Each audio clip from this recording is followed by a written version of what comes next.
Things are boiling in Homa Bay town, and it is expected that this night, a night towards the date set by Linda Mwananchi to hold a rally in Homa Bay, there is gonna be a bloodbath.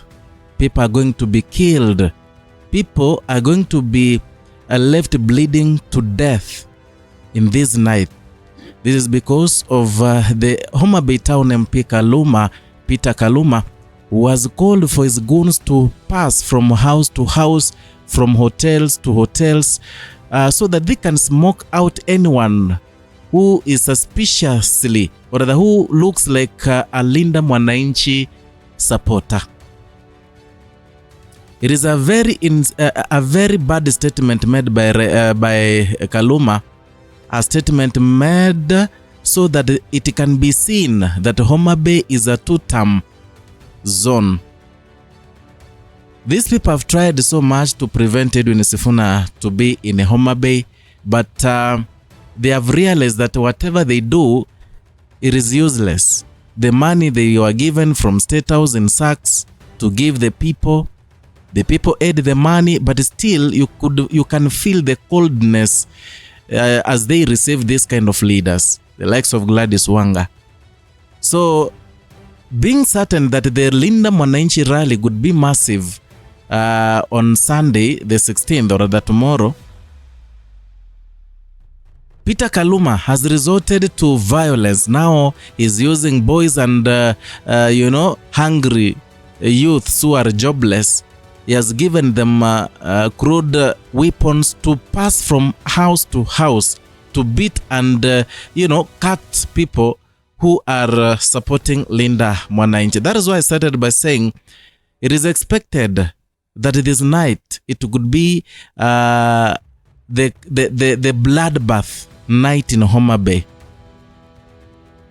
I need you to listen to what Kaluma said. I'll explain into details what he means in our analysis. Roll the tape.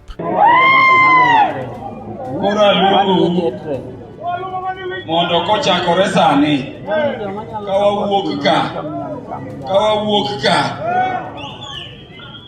setieko wach gi jotendugi fuel muri gogo kawuono te ungo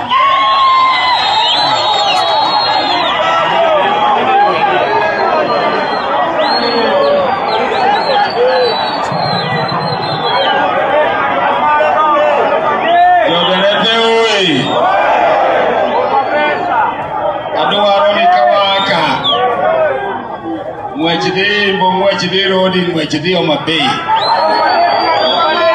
Wachoni chama waen ODM. Wachoni mirengo waduoko President Ruto tu. So, ladies and gentlemen, that is Peter Kaluma. That is a member of parliament. And sometimes I'm left flabbergasted because this Kaluma guy is an advocate of the High Court. I mean, he doesn't look like one. When you look at his physique, when you look at his teeth, when you look at what he says, when you look at how he conducts himself, you can really not tell he is an advocate of High Court. In fact, he's letting down the fellow learned men, because it takes someone's conscience to call someone to beat another man, to cut another man, because you're in different sides politically. So in that video, in as much as he was talking in a native language, the Luo language, you've heard there, he's telling them, hotel ko hotel, or from one hotel to another, from one house to another, to go and smoke out anyone supporting Linda Mwananchi. He's talking about hotels because he knows that there are people who will come to Homa Bay from Nairobi, from Western, from Coastal region, people who support Linda Mwananchi, so that they can camp and, sojourn in those hotels, awaiting the reckoning day when the real material day is on Sunday.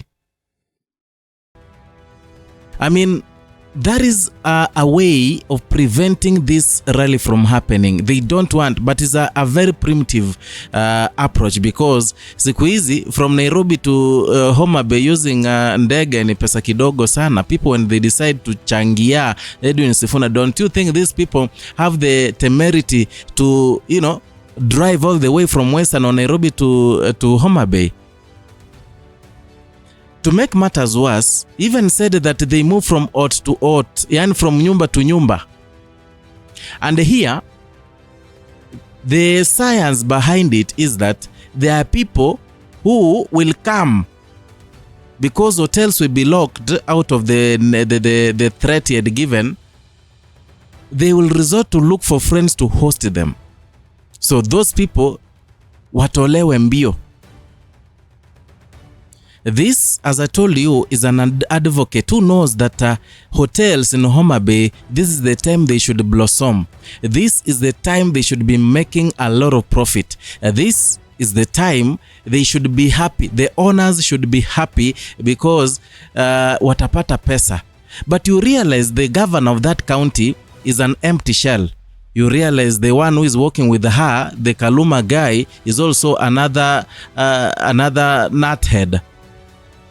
A person who claims to be an advocate of the High Court but cannot realize that whatever is doing, it is harming the economy of Homa Bay in a situation when the people of Homa Bay at least could be, you know, they could be enjoying. Was he to be a very intelligent politician, he could tell the hotel in Homa Bay, the hotels, to raise the accommodation fees. He could tell those people preparing food along the roads, the fish, you know, people from other sides when they come to Homa Bay, they will love to eat fish. He could tell them at least raise the prices of those fish so that those who comes here or who will go to Homa Bay will leave a lump sum of money in Homa Bay. At least the economy of Homa Bay inaweza rise, because Linda Mwananchi does not go a place wale watu wote they'll be hosted in those hotels. But when you are determined to cause mayhem, looking for young boys and giving them tokens so that they can move from hotels to bring to cause chaos, to smoke out people who are thought to be Linda Mwananchi people, that is madness, pure madness. You know, sometimes I feel like the Luo people are messed by their leaders. You know, at some point I love Rigathi Gachagua. You realize when Rigathi Gachagua knows that a certain leader is going to his region, he does not prevent people from attending the rally. He in fact tells them, sasa ongeza bei kidogo, wanapeana adhao, ongeza ikwe dhao mbili. Kindly tell them you need 2,000. And it happens, people are given 2,000. Yeah?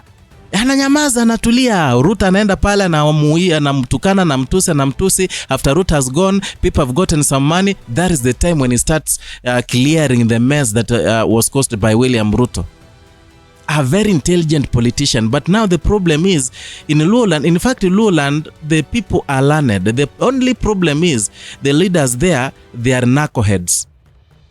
Because you don't tell me that a leader, an advocate of High Court, he can advise people to attack others because they've come to stay in hotels, and the purpose of those hotels is to make profit. It is so much devastating. And another thing, I'm very sure the DCI cannot listen to that. The DCI do not understand the Luo language, but they understand Kikuyu maybe, because that is why they went for Kagushia, but they cannot go for this guy called Peter Kaluma.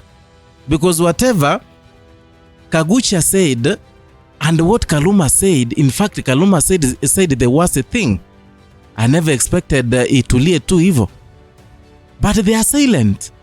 Yani masikio yao wameyatia nta. Hawawezi sikia, hawawezi elewa, hawataki kuchukua hatua. I mean, I really don't know. Anyway, that is my opinion. But ladies and gentlemen, if you are a Luo and you are offended, this is the bitter truth that some of the leaders elected in Luoland, they are learned, but once they enter politics, they become dunderheads, dimwits who wants to destroy their community as far as they can be leading, and they get their salary.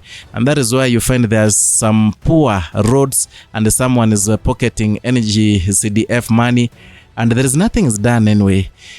Write your comment down in the comment section kindly regarding what Kaluma said, because I mean, I'm so bitter because if a elected leader can say that, then we don't have a country.